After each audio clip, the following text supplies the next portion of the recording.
across to Stockholm. Let's bring in Linde, Sweden's former foreign minister, as well as Minister for EU Affairs and Trade, now Special Advisor on Foreign Affairs, the Foundation for European Progressive Studies. Great to have you on the programme, and welcome to France 24. Let me ask you this. Economic coercion over Greenland, statements that NATO countries didn't go near the front lines in Afghanistan, threats of tariffs at any given moment and whim. How much of your day do you end up thinking about President Trump? Unfortunately, too much, I would say.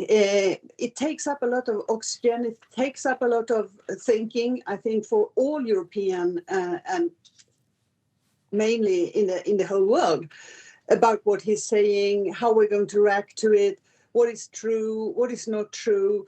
Is he going to change his mind? And that is, of course, not a situation that we like to have, because it's unstable. And it also gets people to fear instead of being secure about where are we going. And I think that you show the very, very good speech of Canadian Prime Minister Carney. And I think really we are on a way to have a new world order. It's big thoughts, it's big sounds, but I think we are going there.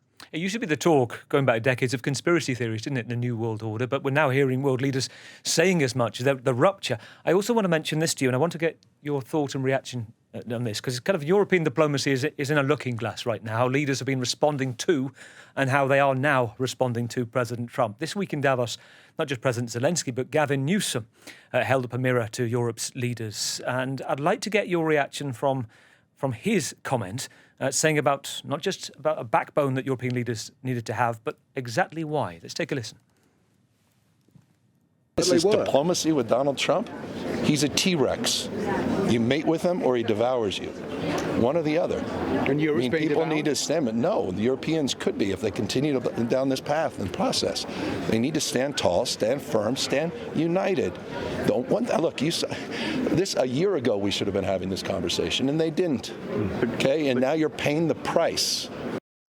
A year ago we should have been having this conversation, he said. Anne, how do you deal with the T-Rex? Well, I think that you have to acknowledge that the EU is made up of 27 different countries. We are not one country like US is. And we need to have a good relation, good transatlantic relation, not the least because of Ukraine. We just saw Olena here being in a terrible situation because of the full-scale invasion and the war that Russia is conducting over Ukraine. And still we need the capabilities that United States is going to give to Ukraine, even if we are paying for it now. So it's easy to say, just, don't try to have a dialogue, don't try to do anything, just be tough. But the reality is more complicated than that. Having said that, I think that one reason that Donald Trump withdrew his threats towards Greenland was because EU could be united in using the anti-coercion instrument that is called the trade bazooka against the United States. That would have hurt the economy in the United States very much. And that is something that we now know that Donald Trump is really thinking about more than anything else. It's the economy of the United States. It's the economy, and also a potential Achilles heel, given that we're approaching midterms. And if it's felt in the pocket of voters, I guess the thought of European leaders, certainly President Macron in the last few days, is that is the way to potentially do it, or at least to have the ear of the president.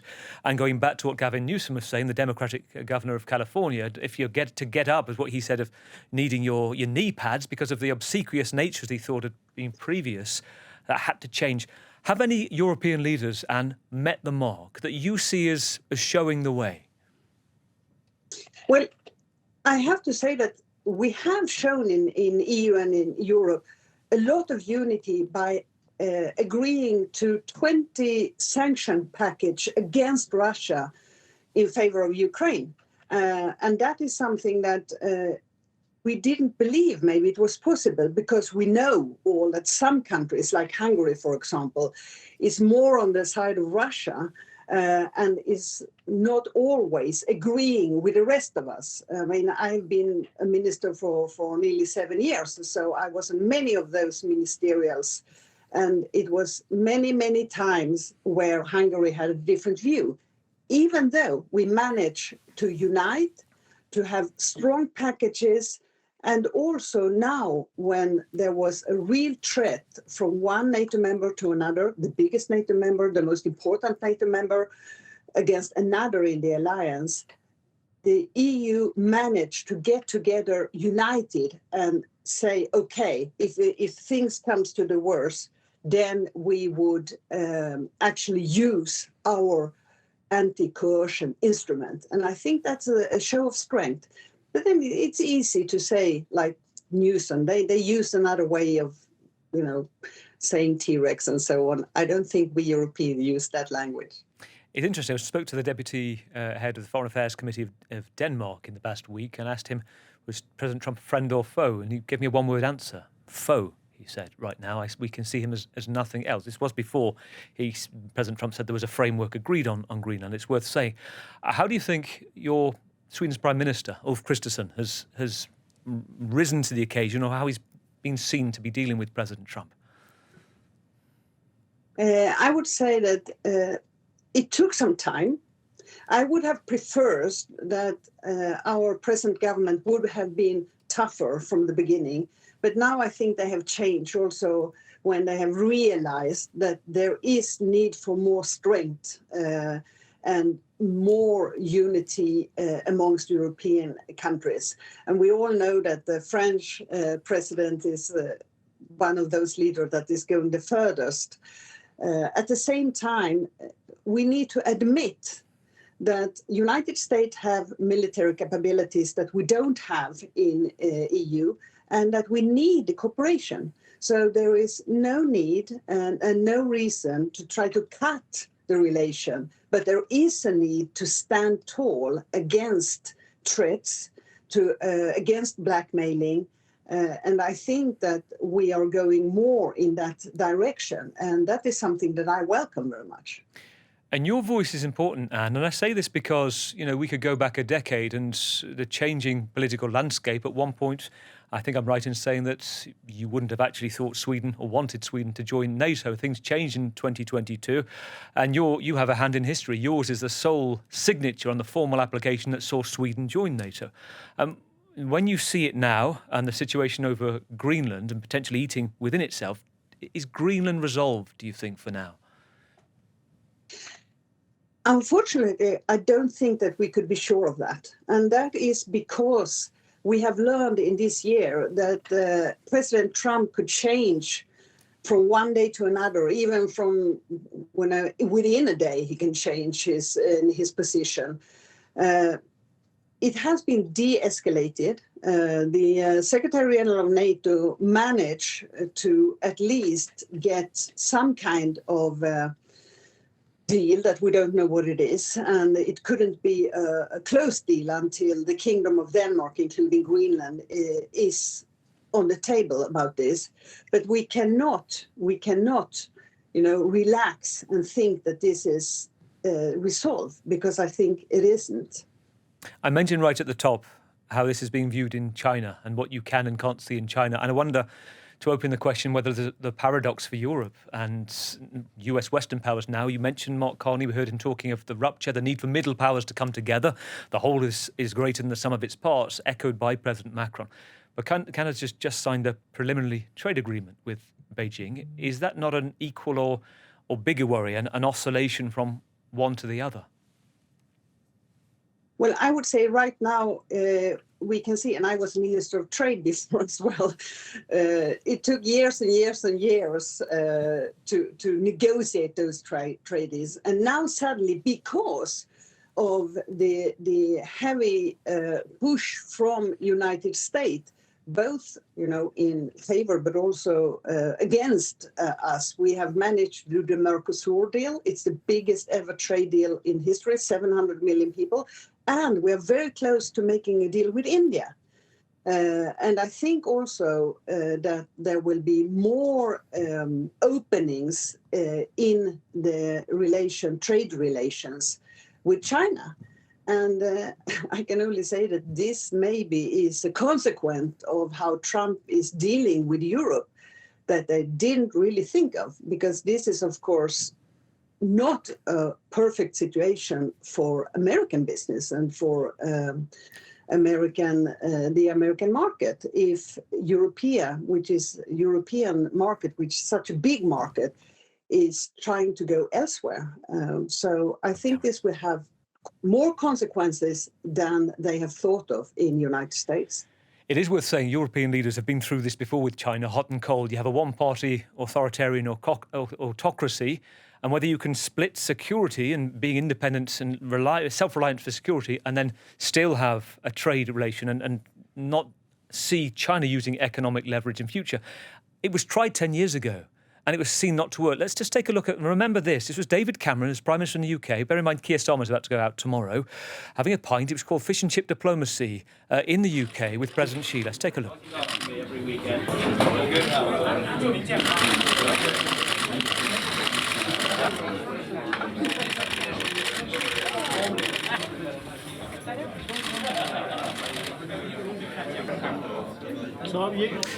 And China oscillated then, Anne, as a strategic threat to NATO and to Europe, more than a competition. And I wonder for you now, looking at those images of those rosy days and Britain backed away from that, whether you think actually at this moment European countries have to go very softly in terms of exactly what it agrees with Europe, with concerns over spying, over intellectual property rights.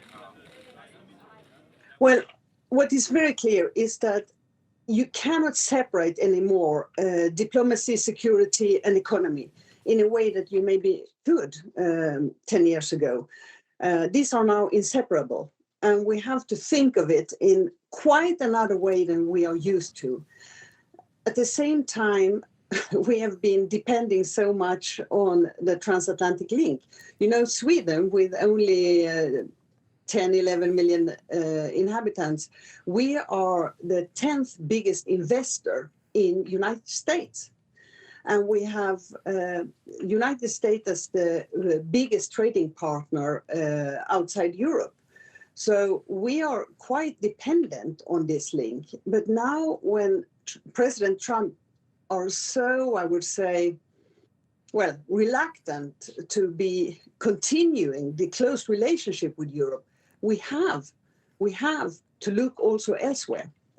And I think in this case, President Xi and also in Russia, they are just very happy about this. I guess it's trying to frame it, Anne, when we hear Ursula von der Leyen, President of the European Commission this week, talking about the need for European independence, strategic autonomy, not to let others define Europe's worldview, she said. You and I spoke about 10 years ago in Sweden after Brexit, when you were EU Affairs and Trade Minister. We were about fashion, the interdependence of making products in Europe and the need for H&M and others, for Beijing in the supply chain. I mean, to be a superpower within Europe, is it necessary? Is it only workable to have China as a trade partner? Is there no other way?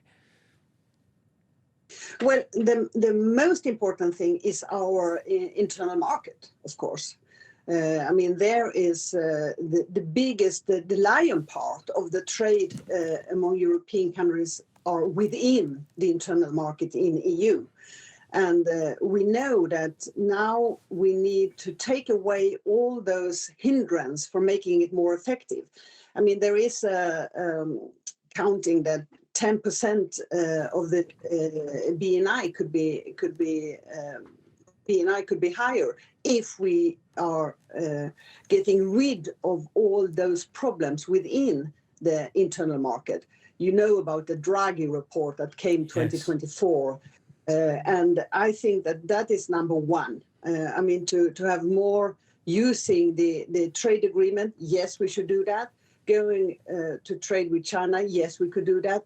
But that's secondary. Number one is to make the internal market more effective. And we could do that. A final thought, and can we talk about Iran? You were one of those in power. As foreign minister, you were in Tehran back in 2017. You met some of the regime back then as they were.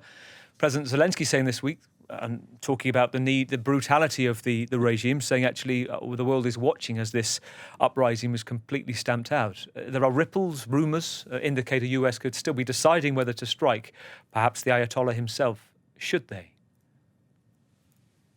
I think that it's very, very difficult to say anything else than that the regime in Iran has been absolutely horrific. The atrocities that is now coming out, talking about tens and thousands of deaths, is unimaginable. And of course, the world has to do anything we can to stop this and to stop this regime from being a murder regime, actually. And every other country needs to do whatever it takes to stop them. Always good to hear your thoughts, and thank you so much for joining us today. Really appreciate it. And Linde, Thank you. Sweden's former foreign minister.